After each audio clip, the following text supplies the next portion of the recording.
Queridos, pelo menos eu gostaria de ser breve, porque esse é um assunto do qual nós já tratamos, mas eu gostaria de lembrar você sobre esse assunto. Nesses dias em que nós estamos muito juntos, a nossa família, nós precisamos pensar no mais eficaz projeto de evangelismo. E o mais eficaz projeto de evangelismo se chama família. Hoje em dia, tudo tem sido terceirizado, tudo tem sido dado aos outros, né?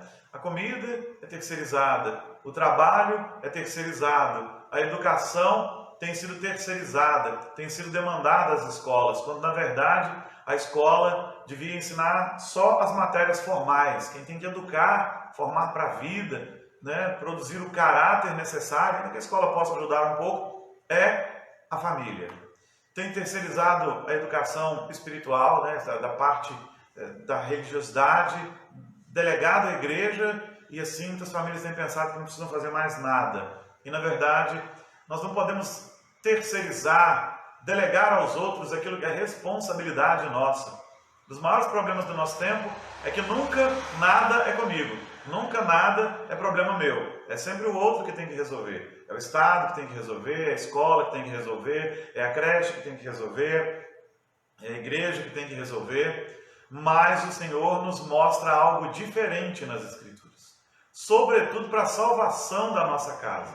Pode acontecer de alguém vir a ser alcançado pela graça de Jesus no momento em que uma outra pessoa que nem é da família está conversando com ele, trabalhando, expondo, mas os primeiros evangelistas da nossa casa devemos ser nós mesmos. Os maiores evangelistas dos filhos devem ser os pais. Os maiores evangelistas da nossa família devem ser aqueles que conhecem a Cristo, para que apresentem para aqueles que não conhecem. E nós vemos muitos exemplos disso nas Escrituras. Por exemplo, 2 Pedro, no capítulo 2, versos 4 e 5, discorre sobre Noé. Ali o apóstolo Pedro fala de Noé. E a família de Noé foi salva por causa da postura de Noé, do testemunho de Noé, do exemplo de Noé. E o texto diz assim: ora, se Deus não poupou anjos quando pecaram, antes, precipitando-os no inferno, os entregou ao abismo de trevas, reservando-os para juízo, e não poupou o mundo antigo, mas preservou a Noé, pregador da justiça, e mais 7 pessoas, quando fez vir o dilúvio sobre o mundo de ímpios. Em Gênesis 6:8 diz assim: porém Noé achou graça diante do Senhor. Noé, por alguma razão maravilhosa, dava tão bom testemunho do Senhor que a sua família creu nele. Quantas vezes a família não crê na palavra do seu líder, do seu patriarca, mas os filhos de Noé creram nele. Nunca tinha havido dilúvio na terra, enchente nenhuma, mas eles creram nele. Eles estavam fazendo uma grande arca, uma grande barca, um barco enorme, um grande navio, num lugar que nem água tinha. Não estavam no mar fazendo isso, mas os seus filhos creram nele. E porque creram, seus filhos, suas noras, sua esposa foram salvos. Noé salvou a sua família pelo seu testemunho, era pregador da justiça. Noé era homem justo e bom. Noé andava com Deus, é o que diz a Escritura. Então, sua família foi salva pelo seu testemunho, pela sua justiça, pela sua credibilidade. São coisas que devemos trazer para dentro de casa. A família de Ló foi salva do juízo de Sodoma por causa da justiça de Ló. Quando vamos ainda em 2 Pedro, capítulo 2, versos 6 a 8, olha o que vemos. E reduzindo a cinzas as cidades de Sodoma e Gomorra, ordenou-as à ruína completa, tendo-as posto como exemplo a quantos venham a viver impiamente, e livrou o justo Ló, afligido pelo procedimento libertino daqueles insubordinados, porque este justo, pelo que via e ouvia quando habitava entre eles, atormentava a sua alma justa cada dia por causa das obras iníquas daqueles. Por causa das obras iníquas daqueles, dos habitantes de Sodoma. E olha que Abraão intercedeu por aquela cidade. E não havia ali 10 justos para que a cidade fosse mantida de pé. Mas Ló foi salvo, não simplesmente porque fosse sobrinho de Abraão, mas sim, ele se tornou um homem justo e certamente por influência do seu tio. E agora a sua família recebe as bênçãos da justiça de Ló. Depois a sua esposa morreu, mas esse é um outro ponto. Mas naquele momento específico, nós podemos ver que Ló foi instrumento de Deus para trazer salvação para sua casa, para que a sua família também não fosse absolutamente toda consumida pelo juízo de Deus, pelo fogo que desceu do céu. Queridos, a justiça de um servo de Deus, ela faz com que a bênção do Senhor seja derramada sobre a sua família. Sobre a sua família.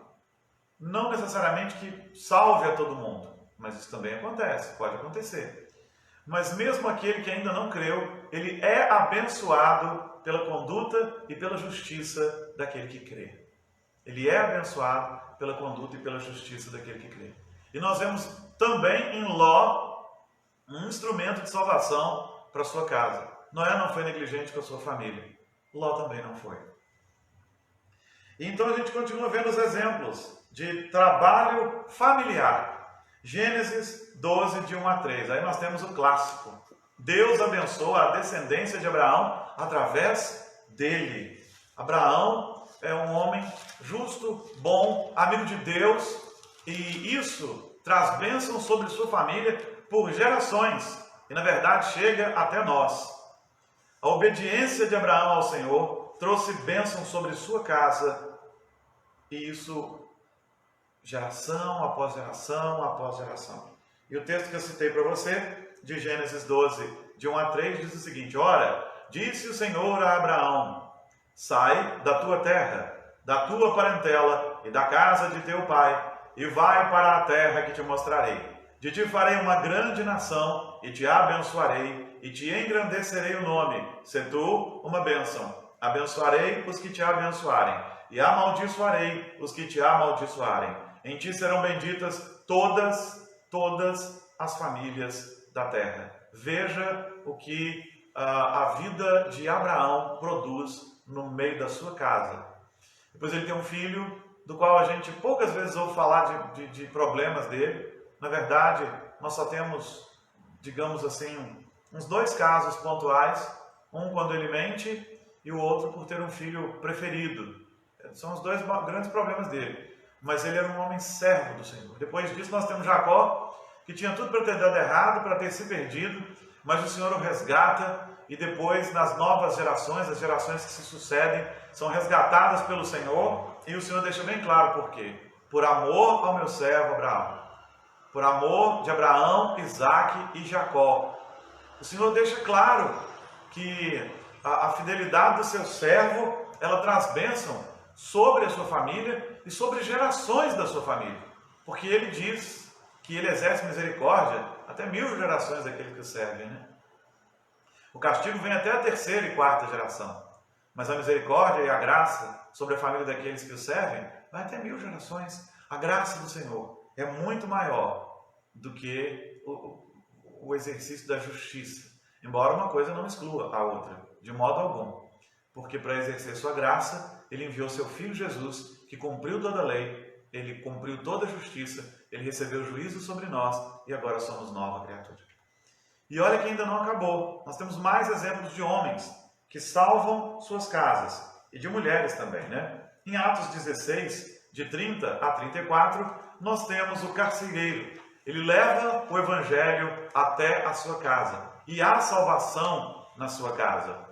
Ele, depois de ver o milagre do Senhor acontecer, leva os discípulos à sua casa e há salvação na sua casa. E o texto diz: depois, trazendo-os para fora, disse: Senhores, que devo fazer para que seja salvo? Responderam-lhe: crê no Senhor Jesus e serás salvo, tu e a tua casa. E lhe pregaram a palavra de Deus e a todos os de sua casa. Naquela mesma hora da noite, cuidando deles, lavou-lhes os vergões dos açoites. A seguir, foi ele batizado e todos os seus. Então, levando-os para a sua própria casa, lhes pôs à mesa e com todos os seus manifestava grande alegria por terem crido em Deus. O carcereiro conhece a graça salvadora de Jesus, mas ele leva isso para a sua casa.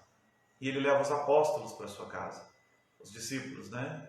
Ele leva Paulo e Silas para a sua casa. E há grande salvação e alegria na sua casa. Você precisa levar a salvação à sua casa. Nós precisamos levar a salvação para dentro das nossas casas, para dentro das quatro paredes. Muitos oram, e isso é importante, mas é preciso aproveitar as oportunidades e pregar a palavra de Deus, para que as pessoas creiam no Senhor.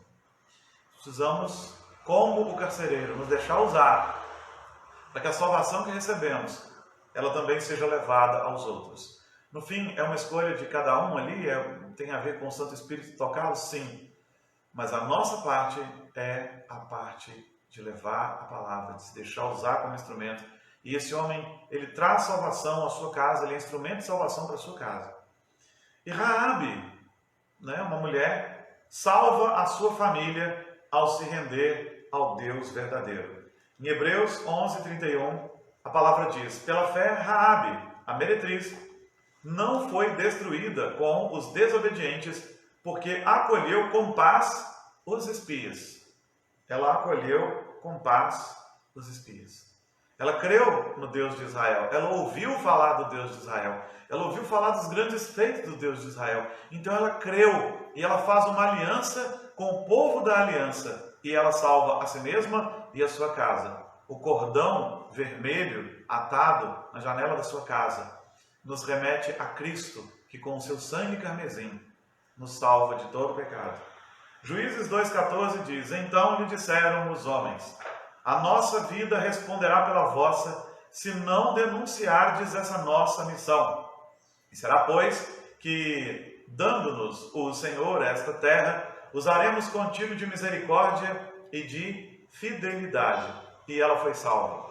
E também foram salvos todos os seus parentes, que estavam dentro da sua casa com ela, a casa que estava marcada com o cordão carmesim, com o cordão vermelho. Aqueles que são marcados com o sangue de Cristo são salvos. São salvos em Cristo Jesus. Queridos, Raabe foi uma prostituta, mas ela creu no Senhor e foi salva. O que nos mostra que não há em nós mérito algum para que Ele nos escolha. O que deve haver em nós é o desejo de levar Cristo às outras pessoas. Mesmo que elas nos critiquem, não entendam a nossa fé a princípio e briguem. São aqueles parentes que dizem assim: ah, mas você fazia isso, você fazia aquilo, você fazia aquilo outro, e agora está aí se dizendo santinho, querendo falar do Evangelho para mim. Continue a pregar o Evangelho. Talvez, e só talvez, é uma especulação, não está na Bíblia. Quando Raabe falou pela primeira vez que seus parentes deviam ficar em casa, talvez alguém dissesse: agora essa mulher que vive na prostituição quer nos dizer o que fazer. Talvez tenha acontecido, mas o fato é que ela persistiu e ela salvou a sua casa. E ela está na genealogia do nosso amado Jesus. Noemi também salva a sua nora pelo convívio. Sim, o texto é o texto de Ruth 1, 16 a 18. Vamos ler então, diz assim: disse, porém, Ruth: não me instes para que te deixes e me obrigue a não seguir-te, porque aonde quer que fores, irei eu, e onde quer que pousares, ali pousarei eu. O teu povo é o meu povo, o teu Deus é o meu Deus. Onde quer que morreres, morrerei eu, e ali serei sepultada. Faça-me o Senhor o que bem lhe aprouver, se outra coisa que não seja a morte me separe de ti. Vendo, pois, Noemi, que de todo estava resolvida a acompanhá-la, deixou de insistir com ela. Por causa da vida de Noemi, talvez de seu esposo, talvez também a vida de Malom, de Quilion, Ruth se rende ao Deus verdadeiro, ao Deus de Israel. O teu povo é o meu povo, o teu Deus é o meu Deus. Faça o Senhor. Ela fala do Senhor com reverência. E a palavra aqui é interessante. Na sua Bíblia, ela deve estar como está na minha, toda em maiúscula. E quando está toda em maiúscula assim nas nossas traduções, o termo aqui não é Senhor, é Senhor, mas é Jeová ou Yahvé. Ela está citando nominalmente o Deus de Israel. Esse era o Deus dela agora. Faça o Deus de Israel, que agora é o meu Deus, o que me aprover se eu não for com a senhora. Noemi, pelo seu testemunho, embora estivesse triste, embora estivesse amarga, embora estivesse com o coração quebrado, ela ainda assim é instrumento de Deus para transformar a vida de Ruth. E ela tinha razões para estar com o coração quebrado, né? Tinha saído da sua terra para tentar fugir da fome com seu esposo e seus filhos. Seu esposo e seus filhos morrem. E agora ela volta viúva, sem filhos, desamparada e ainda com uma nora também viúva. E ela volta sem saber como é que seria a sua vida agora. Volta envergonhada, entristecida, pobre. Mas ainda assim, com tal testemunho, que Ruth entendeu, vale a pena servir o Deus da minha sogra, eu irei com Noemi. Veja que nós passamos por problemas, mas ainda precisamos compartilhar a palavra. Precisamos compartilhar o Deus de Israel. E ele certamente transforma vidas. E toda a amargura de Noemi, no tempo oportuno, foi transformada em regozijo. Ela pôde pegar seu neto nos seus braços e ela pôde viver a alegria de ver a sua descendência sendo conservada. A oração de Ana leva seu filho a viver diante do Senhor. Então o texto é de 1 Samuel, capítulo 1, versos de 26 a 28. Nós conhecemos a história de Ana, estéril que não podia ter filhos. Ora ao Senhor e o Senhor a abençoa. E ela não tem só um filho, mas ela tem um filho muito especial. E disse ela: meu Senhor, tão certo como vives, eu sou aquela mulher que aqui esteve contigo, orando ao Senhor. Por esse menino orava eu, e o Senhor me concedeu a petição que eu lhe fizera, pelo que também o trago como devolvido ao Senhor por todos os dias que viver, pois do Senhor o pedi, e eles adoraram ali o Senhor. 1 Samuel 1, 26 a 28. Ana traz seu filho à presença do Senhor. Ana devolve seu filho ao Senhor. Você precisa compartilhar de Cristo com seus filhos, porque nós precisamos entender que nossos filhos são nossos temporariamente, mas para a eternidade eles são do Senhor. Precisamos cuidar bem deles. Precisamos falar do Evangelho para eles. Ana devolve Samuel ao Senhor e o Senhor lhe dá outros filhos. E Ana não tem simplesmente um filho, mas o filho, grande profeta. Ela foi instrumento de Deus para salvar a sua casa. Instrumento de Deus para salvar a sua família. Eunice cria Timóteo para Cristo. Mesmo tendo um marido que não tinha a mesma esperança que ela cria Timóteo para Cristo. Atos 16:1 diz assim, é isso mesmo, Atos 16:1. Chegou também a Derbe e a Listra. Havia ali um discípulo chamado Timóteo, filho de uma judia crente, mas de pai grego. Logo, o pai de Timóteo não tinha a mesma fé.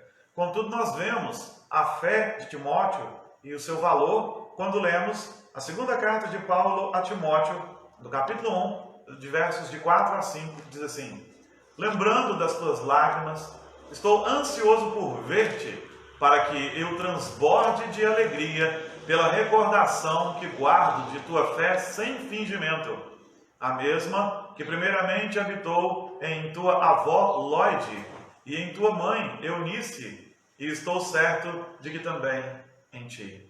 Eunice trabalha a vida de seu filho, ajudada por sua mãe. Avó e mãe produzem salvação na vida de um jovem, que desde pequeno sabia as sagradas letras.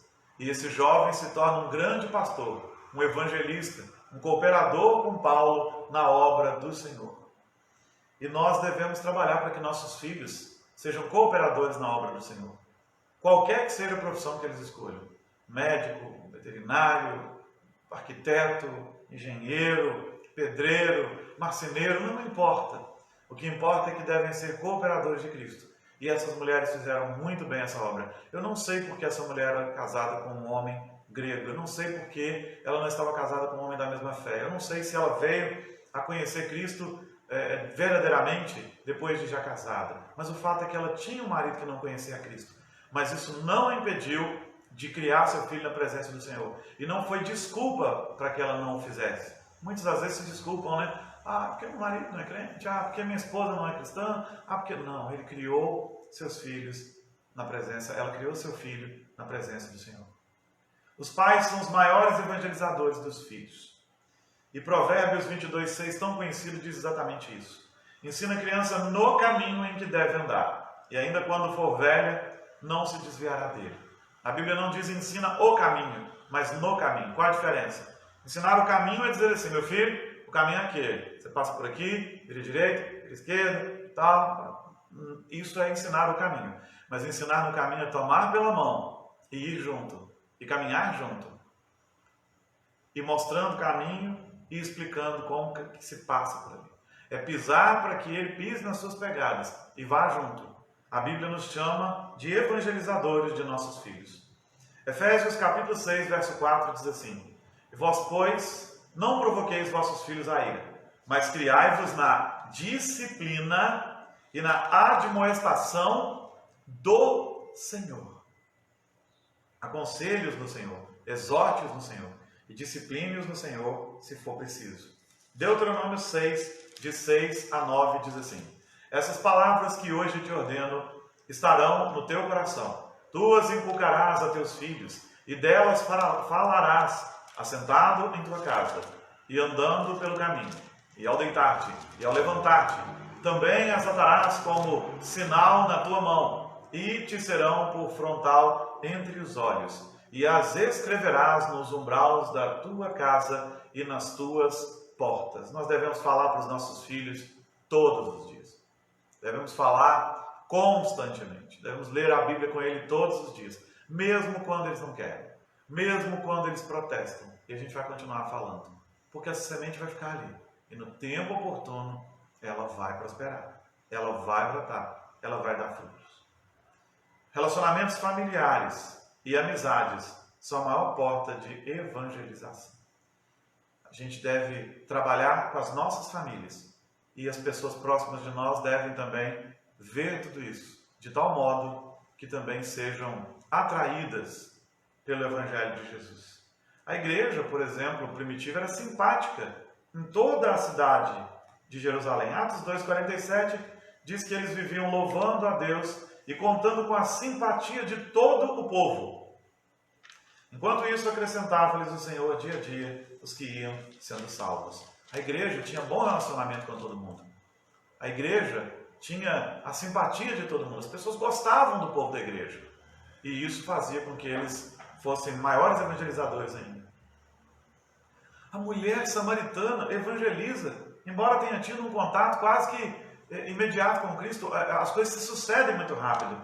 Em João 4,39, os samaritanos vão ver Jesus e muitos samaritanos daquela cidade, da cidade de Sicar, creram nele, em virtude do testemunho da mulher que anunciava: Ele me diz tudo quanto tenho feito. A mulher samaritana tinha acabado de ser confrontada com Jesus, tinha acabado de conhecer Jesus, e ela era uma mulher que vivia em adultério, tinha tido 5 maridos, já estava no 6º companheiro, que não era seu marido, e ela era de uma vida problemática, mas Jesus fala com aquela mulher imediatamente prega do Senhor Jesus para a cidade. E apesar de toda a má conduta que ela possa ter tido antes, ela se expõe dizendo: gente, sou eu, aquela que fazia tudo aquilo de errado, mas Jesus veio e ele me falou tudo de errado que eu tenho feito. E então as pessoas veem que alguma coisa está diferente e elas vão até ela. Relacionamentos são coisas importantes. Você não pode ficar na sua casa, fechado no seu mundo, trancado no seu canto, simplesmente vivendo para você. Nós vivemos para os outros e precisamos falar do Evangelho. Então treine isso em casa, desde agora, porque quando esse tempo de reclusão passar, nós estaremos prontos para impactar essa cidade inteira. O que a gente espera é que, em nome de Jesus, quando tudo isso passar, que os crentes saiam de suas casas como uma onda de evangelização, espalhando de Cristo Jesus para todo mundo. Jesus era amigo daqueles a quem veio salvar. Lá em Mateus 11, 19, o texto nos diz algo interessante. Diz assim: veio o Filho do Homem, que come e bebe, e dizem: eis aí um glutão e bebedor de vinho, amigo de publicanos e pecadores. Mas a sabedoria é justificada por suas obras. Até os homens que condenavam Jesus, os homens da lei, os homens da religião, eles notavam que Jesus, ele era amigo das pessoas com quem ele trabalhava. Ele se relacionava com elas. Ele não fazia o que elas faziam. Ele não praticava o que elas praticavam. Ele sequer aceitava os pecados delas, né? Concordava, mas ele as transformava. Ele era amigo delas. Ele convivia com elas. Ele convivia com elas. E ele as amava. Queridos, assim precisa ser conosco. E enquanto eu preparava essa palavra, revia tudo isso, porque já é um estudo que eu já tinha, me veio uma coisa especialmente que eu vou compartilhar com você agora. O título é O Evangelho Mais Eficaz. A família de Noé é salva por ele ser justo e cultivar retidão. Homens e anjos sofreram juízo, mas os 8 estavam na arca da salvação. Noé achou graça diante do Senhor, foi obediente, justiça apregoou, apresentou a graça à sua casa, e o arco da aliança contemplou.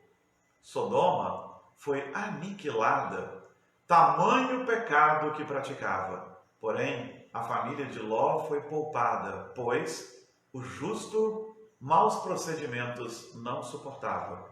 Abraão, o amigo de Deus, recebeu enorme bênção jamais sonhada, a maravilhosa promessa da graça do Pai, de que nele as famílias da terra seriam abençoadas. A obediência de um trouxe bênção por gerações. Sai Abraão da sua pátria, dependência que galardoa todas as nações. O carcereiro, ao crer em Cristo, leva o Evangelho a todo o seu lar. Creu ele e toda a sua casa. Raia a alegria sem par. Raabe, ainda que prostituta, crê em Deus e seus servos acolhe. O cordão é o sinal de salvação para a família. Não é por méritos nossos que Deus nos escolhe. Noemi salva a nora pelo convívio, mesmo que andasse abatida e amargurada. Ruth vê nela o Deus de Israel. Se rende a ele, segue confiada. Ana, em oração, pede um filho, o consagra e devolve de modo fiel. O mesmo é feito grande profeta, Samuel, cidadão do céu.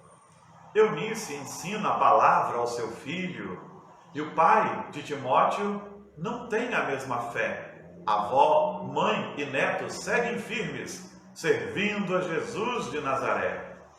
Pais são os evangelistas dos filhos, devem no caminho andar lado a lado, pregando, orando, ensinando, e o caminho não sendo abandonado.